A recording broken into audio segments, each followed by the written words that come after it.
రాజకీయాల్లో కీలక పరిణామాలు చోటు చేసుకునే అవకాశం ఉన్న అసెంబ్లీ సమావేశాలు ఈ రోజు ప్రారంభమయ్యాయి.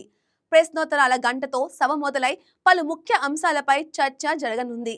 ఆడబిడ్డ నిధి పథకం, మాజీ సైనికుల భూములు, పరిశ్రమల సమస్యలు వంటి అంశాలపై మంత్రులు సమాధానాలు ఇవ్వనున్నారు. అసెంబ్లీ ప్రాంగణం నుంచి మా ప్రతినిధి సుష్మా మరిన్ని వివరాలు అందిస్తారు.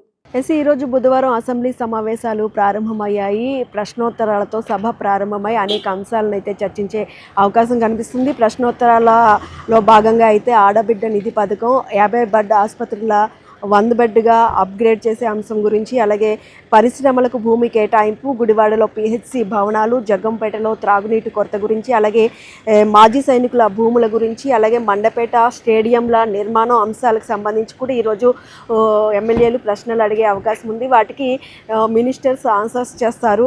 మరి ఈరోజు మనం ఇక్కడ అసెంబ్లీ దగ్గర చూస్తూ ఉన్నాము.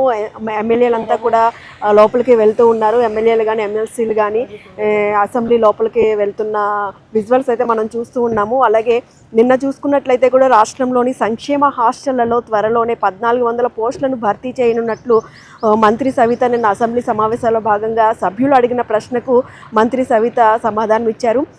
ఇక ప్రభుత్వ ఉద్యోగాల కోసం ఎదురు చూస్తున్న వారికి కూడా త్వరలోనే దాదాపు 1433 ఉద్యోగాలకు కూడా సంబంధించి పోస్టులను భర్తీ చేయనున్నట్టు తెలిపారు. 1291 పారిశుధ్య సిబ్బంది, 142 కుక్ లేబర్ పోస్టులను భర్తీ చేయనున్నట్టు కూడా సవిత తెలిపారు. ఆంధ్రప్రదేశ్లో కొత్తగా 10 ఎంజేపీ బీసీ గురుకులాలను కూడా ఏర్పాటు చేస్తున్నట్టు తెలిపారు. 6 గురుకులాలను జూనియర్ కాలేజీలుగా అప్గ్రేడ్ చేస్తున్నట్లుగా కూడా మంత్రి సవిత అసెంబ్లీ సమావేశాల సందర్భంగా వివరించారు. అలాగే పోస్ట్ మెట్రిక్ స్కాలర్షిప్ల కోసం 420 కోట్ల రూపాయలు, ఫీజు రియంబర్స్మెంట్ కోసం 933 కోట్లు కేటాయించినట్లు కూడా మంత్రి సవిత వెల్లడించారు. మనం చూస్తూ ఉన్నాం, అసెంబ్లీ వద్దే ఉన్నాము.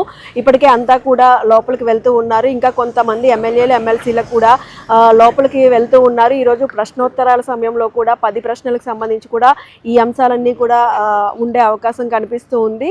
కెమెరా పర్సన్ సాయితో సుష్మా, వైకే న్యూస్, అసెంబ్లీ నుంచి.